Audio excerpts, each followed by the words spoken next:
Cases बहुत ज़्यादा बढ़ रहे हैं, जिसको लेके भारत में काफ़ी ज़्यादा कंसर्न है।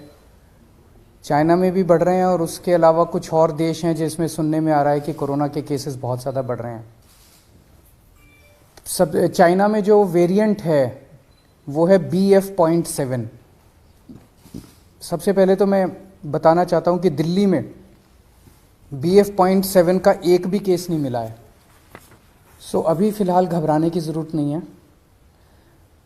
ना केवल टेस्टिंग में मिला है, टेस्टिंग तो हम कर ही रहे हैं, जो भी कोरोना के केसेस आ रहे हैं उनकी जीनोम टेस्टिंग हो रही है।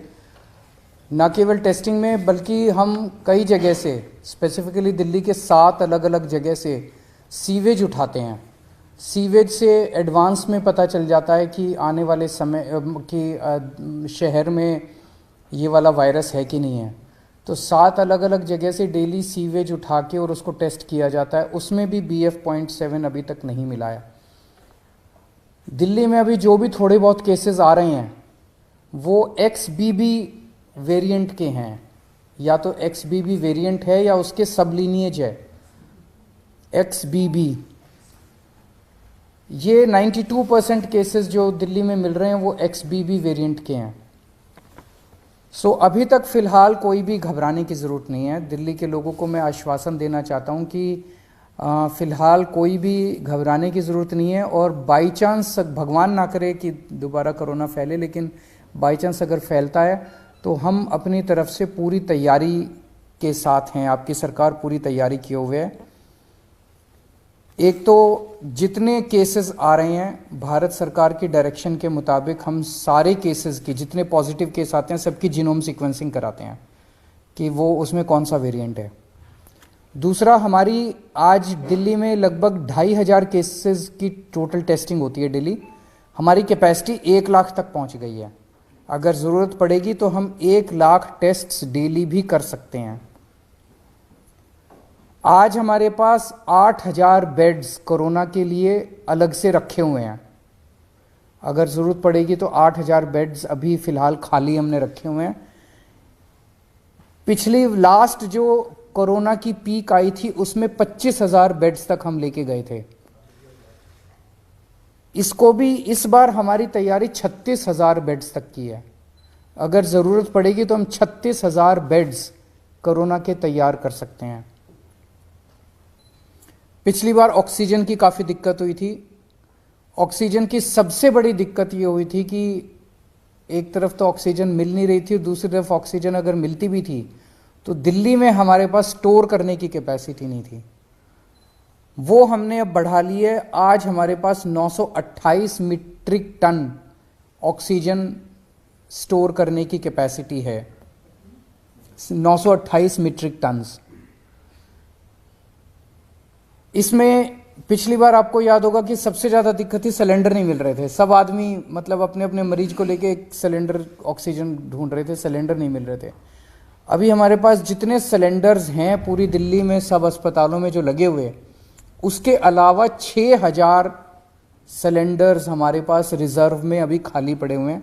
ज़रूरत पड़ेगी तो इनको, पिछली बार जब पीक आई थी तो हमने ये 6000 सिलेंडर्स चाइना से इंपोर्ट किए थे और ये 6000 रिजर्व में पड़े हुए हैं हमारे पास सिलेंडर्स। पिछली बार एक दिक्कत ये आई थी कि XYZ स्टेट कह देता था कि ठीक है आप ऑक्सीजन उठा लो। हमारे पास ऑक्सीजन लाने के लिए टैंकर्स नहीं थे और कहीं से टैंकर उपलब्ध नहीं हो पा रहे थे। आज हमारे पास दिल्ली सरकार के पास अपने 12 टैंकर हैं और 3 प्राइवेट में अवेलेबल है, तो 15 टैंकर दिल्ली के पास अवेलेबल है।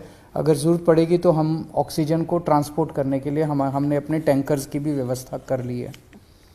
दिल्ली में फर्स्ट डोज और सेकेंड डोज लगभग 100% लोगों को लग चुकी है। प्रिकॉशन डोज जो है वो बहुत कम लोगों ने लगाई है, केवल 24% लोगों ने लगवाई है। मेरी हाथ जोड़ के सब लोगों से अब निवेदन है कि दिल्ली सरकार, आज ये मीटिंग में भी मैंने सबको कहा कि हमें दोबारा एक एक्सरसाइज करनी चाहिए कि घर घर जाके प्रिकॉशन डोज लगाई जाए। तो सब लोगों से, लोग लगाते नहीं हैं, घर घर जाते भी हैं हमारे डॉक्टर्स लगाने के लिए तो भी नहीं लगवाते। सबसे निवेदन है कि प्रिकॉशन डोज ज़रूर लगवा लें। एम्बुलेंसेज की भी पूरी तैयारी है। अभी 380 एम्बुलेंसेज हमारे पास रेडी हैं, लेकिन आज और भी एम्बुलेंसेज के लिए हमने ऑर्डर दे दिए हैं कि और एम्बुलेंसेज का भी प्रोक्योरमेंट शुरू कर दिया जाए। तो मोटे मोटे तौर पे हम तैयार हैं और भगवान ना करे कि कोरोना फैले, दिल्ली में कोरोना आए, भारत में कोरोना आए, लोग सुरक्षित रहें, स्वस्थ रहें, ऐसी भगवान से प्रार्थना है। सर, मास्क मैंडेटरी करने का कुछ है कि प्राइमरी सबसे पहले बचने का तरीका ये माना जाता है? हम केंद्र सरकार के उस पे निर्देश पे वेट कर रहे हैं, क्योंकि सबसे ज़्यादा नॉलेज इस टाइम और एक्सपर्टीज़ केंद्र सरकार के पास है। कितना हमें तैयारी करने की ज़रूरत है, कितनी वो, तो केंद्र सरकार जैसे जैसे आदेश देगी हम उन आदेशों का पालन करेंगे। कई सारे स्टेट एयरपोर्ट पर जो है वहां पर रैंडम सैंपलिंग कर रहे हैं। आईजीआई पर क्या आपने ऑर्डर किया है रैंडम सैंपलिंग जो अभी से शुरू हो, खासकर जो बाहर से आ रहे हैं, चाइना से ट्रांजिट रूट लेकर के आ रहे हैं? मेरे ख्याल से उसके बारे में भी केंद्र सरकार ऑर्डर निकालेगा। जो दिल्ली का जो इंटरनेशनल एयरपोर्ट है उसके ऊपर कितनी सैंपलिंग होनी चाहिए, जो जो केंद्र कहेगा उसके हिसाब से मैन पावर और मटेरियल प्रोवाइड करना हमारी जिम्मेदारी है। स्कूल्स को लेकर बहुत बड़ा कंसर्न होगा, क्योंकि जो बच्चे हैं उनके वैक्सीन को लेकर अभी भी क्लैरिटी नहीं है, बहुत ज्यादा कवरेज नहीं है। वैक्सीन जैसे मैंने बताया कि फर्स्ट डोज और सेकंड डोज 100% लग चुकी है सभी एज ग्रुप्स में और सभी कैटेगरीज में। जांच का दायरा भी बढ़ाया जाएगा? जांच का दायरा भी बढ़ाया जाएगा। जितने जैसे ये सार्स वाले केसेस आ रहे हैं, जितने भी सांस के केसेस हैं, उन सारे केसेस में 100% केसेस में अब हम कंपलसरी जांच कर रहे हैं RT-PCR की। Thank you.